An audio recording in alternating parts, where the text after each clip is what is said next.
Hello students, my name is Pramod Kushwaha. Today we are going to study a poem of high school CBSE board. The name of the poem is Dust of Snow. This poem has been composed by Robert Frost. Robert Frost is such a poet who writes less but the meaning is very big. So in this poem also there are only two stanzas, but in two stanzas he has written a lot, right? So let's study this poem. Dust of Snow. The way a crow shook down on me the dust of snow from a hemlock tree. Students, here we can see 4 lines, right? So these 4 lines are basically called quatrain. What is quatrain? Let's study it in a better way. जब किसी stanza में 4 lines हों और वे 4 lines आपस में rhyming words के द्वारा connected हों, मीन्स उन 4 लाइन्स में राइमिंग वर्ड्स हों, जैसे यहाँ पर हैं क्रो राइम कर रहा है स्नो से और मी राइम कर रहा है ट्री से, राइट? तो जब 4 लाइन्स आपस में राइम करती हैं तो उन 4 लाइन्स के ग्रुप को हम क्वैट्रेन कहते हैं. क्या कहते हैं? क्वैट्रेन. यस.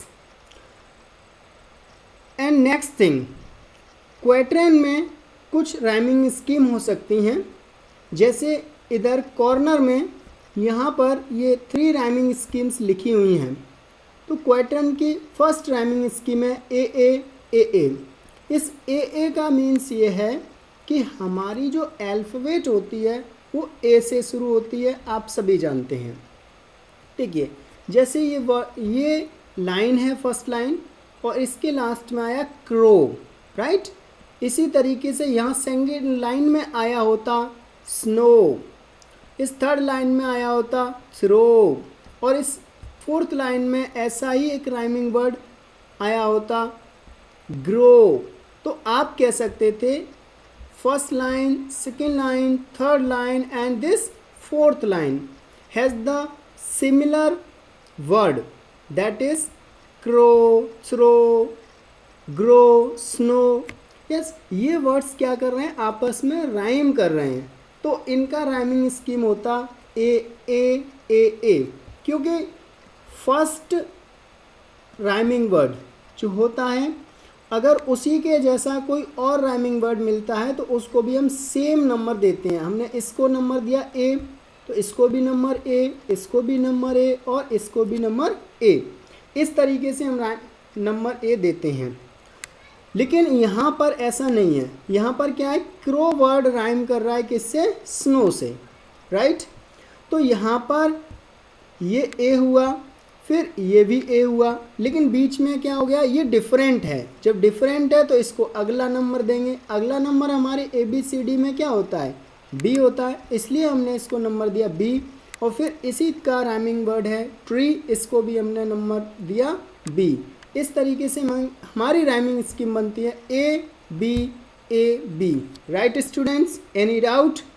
तो राइमिंग स्कीम यहाँ पर आपकी क्या है? A B. लेकिन क्वैट्रेन की राइमिंग स्कीम ये भी हो सकती है ए बी ए. इसका क्या मीनिंग था? यानी यहाँ पर जो राइमिंग वर्ड था उसका राइमिंग वर्ड आपको कहाँ मिलता? फोर्थ लाइन में मिलता. तो ये हो जाता ए और फिर ये होता ए. और ये जो दोनों लाइंस थी इनके लास्ट में सिमिलर वर्ड्स होते, राइमिंग वर्ड्स होते, तो ये बी और इसको भी हम मार्क करते बी. तो इस तरीके से ये हमारी राइमिंग स्कीम बनती ए बी. Right students? तो आपने समझा क्वैट्रेन में 3 प्रकार की राइमिंग स्कीम हो सकती है या इससे अधिक और भी कई प्रकार की राइमिंग स्कीम्स होती हैं, लेकिन फ़िलहाल हम इन 3 तरीके की राइमिंग स्कीम को समझ चुके हैं. A B A. Right? These are the 3 rhyming schemes that are usually found in quatrains. So now next thing is that we have to understand, that is enjambment. What is an enjambment? enjambment क्या होता है? तो आइए समझते हैं. जब भी आपको कोई एक सेंटेंस, जैसे ये सेंटेंस स्टार्ट हुआ है इस लाइन से, the way a crow, right? ये सेंटेंस इस लाइन से स्टार्ट हुआ है लेकिन इसी लाइन में फिनिश नहीं हुआ है। ये आगे रन कर रहा है, शोक डाउन ऑन मी, फिर और आगे रन कर रहा है द डस्ट ऑफ स्नो, और फिर और आगे रन कर रहा है फ्रॉम अ हेमलॉक ट्री। अब यहाँ पर ये आकर के फिनिश होता है। तो जब कोई सेंटेंस एक लाइन से स्टार्ट होके उसी लाइन में फिनिश ना हो, 2 लाइन्स में, 3 लाइन्स में या फिर 4 लाइन्स में या इससे भी अधिक लाइन्स में रन करे, तो ऐसे सेंटेंस को, ऐसे स्ट्रक्चर को हम क्या कहते हैं? एंजामेंट कहते हैं। Now let's learn another literary device, that is assonance. What is assonance? The repetition of a, e, I, o, u or their sounds in successive words is known as assonance. हम कह सकते हैं कि जब a, e, I, o, u या इनकी sounds क्रम से आने वाले वर्ड्स में रिपीट हो रही हों, तो ऐसी वाउल्स को यानी ऐसे स्वर को या इनके रिपीटिशन को क्या कहते हैं? एसोनेंस कहते हैं। यानी जब स्वरों की पुनरावृत्ति होती है, यानी जब स्वर किसी लाइन के शब्दों में बार बार आ रहे होते हैं, सेम स्वर आ रहे होते हैं, तो उन्हें हम एसोनेंस कहते हैं। जैसे आप यहाँ देख सकते हैं ऑफ स्नो, यानी इस वर्ड के अंदर हमारा वाउल है, हमारा स्वर है ओ, यहाँ पर भी हमारा स्वर है O. In the next line O and O, ये स्वर हैं, तो इन्हें हम क्या कह सकते हैं? एसोनेंस कह सकते हैं, राइट। अब आइए इस पोएम की मीनिंग को, एक्सप्लेनेशन को करके देखते हैं। The way a crow Shuk down on me the dust of snow from a hemlock tree. Poet Robert Frost कहते हैं द वे अ क्रो, यानी जिस तरीके से, वे मीन्स तरीका, मैनर ऑफ डूइंग समथिंग, कुछ करने का तरीका। अ क्रो एक कॉइन है, शुक डाउन हिलाया, डाउन ऑन मी मेरे ऊपर क्या हिलाया? The dust of snow, snow means होती है बर्फ और डस्ट होते हैं पार्टिकल्स, छोटे छोटे टुकड़े, तो यानी स्नो के, बर्फ के कुछ टुकड़े मेरे ऊपर गिराए। फ्रॉम अ हेमलॉक ट्री, कहाँ से गिराए? एक हेमलॉक ट्री से। Hemlock tree is a poisonous tree that is called धतूरा इन हिंदी, राइट। तो यहाँ पर पोइट कह रहे हैं कि एक कौवा था, उसने उनके ऊपर बर्फ़ के कुछ पार्टिकल्स गिराए हेमलॉक ट्री से।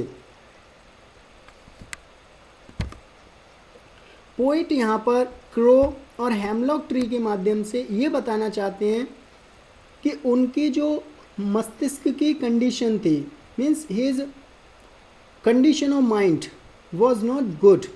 We can say he was sad, he was distressed, disappointed. तो ये जो वर्ड्स हैं दोनों, हेमलॉक ट्री, क्रो, ये दोनों वर्ड्स इल ओमन, बैड ओमन को एक्सप्रेस करने के लिए यूज़ किए जाते हैं। तो यहाँ पर भी ये बैड कंडीशन को शो करने के लिए यूज़ किए गए हैं, राइट।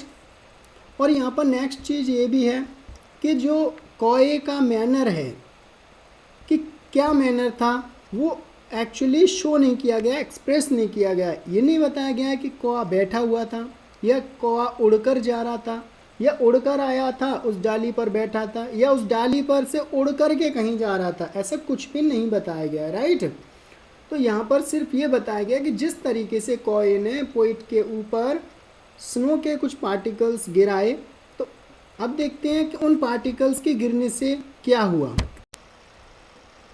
देखिए, जब कौए ने स्नो के कुछ पार्टिकल्स गिराए तो क्या हुआ, आगे पढ़ते हैं।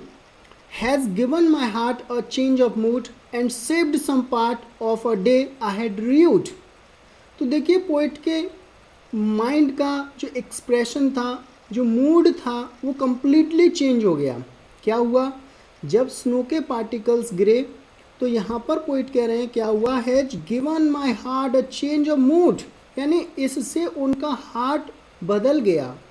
उनका जो मन था, दुखी था, परेशान था, चिंतित था, या उन कह सकते हैं वो बहुत ही ज़्यादा परेशान थे, दुखी थे, तो वो क्या हो गए, एकदम कम्प्लीटली चेंज हो गए। उनका जो मूड था that completely changed due to the fall of snow particles. यानी स्नो के जो पार्टिकल्स थे उनके गिरने की वजह से उनका मूड कम्प्लीटली चेंज हो गया। और इससे क्या हुआ, and saved some part of a day, और इससे उनका दिन का कुछ भाग, दिन का कुछ हिस्सा क्या हो गया, सेव हो गया, बच गया। Of a day I had rued, जिसको वो कह रहे हैं कि वो बर्बाद कर रहे थे, ही वॉज वेस्टिंग, और ही हैड ऑलरेडी वेस्टेड, कुछ उन्होंने बर्बाद कर दिया था। तो इस वजह से बर्फ़ के गिरने से उनका मूड कम्प्लीटली चेंज हो गया। Here we can say that the things which are suppose to be bad, ill omen, can be very helpful to us. They can be very much essential. Sometimes they can be a great help to us. आइए अब इसकी rhyming scheme को समझते हैं। Heart rhymes with part and mood rhymes with rued. So this way, in this stanza also we find the same rhyming scheme, AB, AB, right? Okay.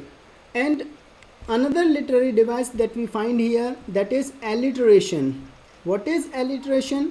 देखिए समझने की कोशिश करते हैं। जब आपको किसी लाइन के क्रम से आने वाले वर्ड्स में, जैसे कि यहाँ पर ये दोनों वर्ड आए हैं सेव्ड, और सेव्ड के जस्ट बाद आया है सम, तो क्रम से आने वाले वर्ड्स के स्टार्टिंग साउंड, बिगिनिंग साउंड एक जैसी हो, और वो भी कैसी हो, कॉन्सोनेंट साउंड हो, एक जैसी कॉन्सोनेंट साउंड मिले वर्ड के स्टार्टिंग में, वर्ड्स के बिगिनिंग में। जैसे कि यहाँ पर मिल रही है स और स साउंड मिल रही है, एस साउंड मिल रही है।